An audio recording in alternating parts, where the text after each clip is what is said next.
ఆదాము ఎక్కడ పడిపోయాడు అంటే ఎమోషన్స్కి పడిపోయాడు, రిలేషన్కి వాల్యూ ఇచ్చాడు. దేవుడా హవ్వనా, ఆయన్ని తయారు చేసినటువంటి దేవుడా హవ్వమ్మ అని అంటే హవ్వమ్మకే ఓటేశాడంట.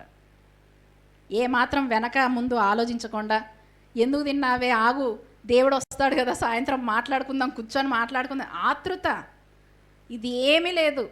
ఆమె తినేసింది, బీరిపోయాడు, తినాల్సి వచ్చింది. అంటే అతని బలహీనత, అతను ఎమోషనల్గా హవ్వకి కనెక్ట్ అయిన దానిని బట్టి, ఎందుకనంటే నాలో నుండి తీయబడింది ఏమైపోతుందో అనుకున్నాడు.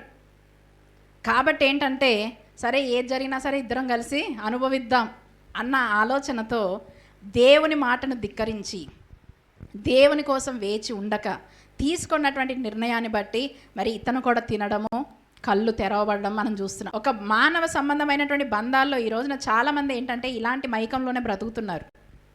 దేవుని దగ్గరకు వస్తున్నారు కానీ నేను దేవుని ప్రేమిస్తున్నానని చెప్తారు కానీ వారి ప్రేమ ఇంకెవ్వరి మీదో ఉంటుంది.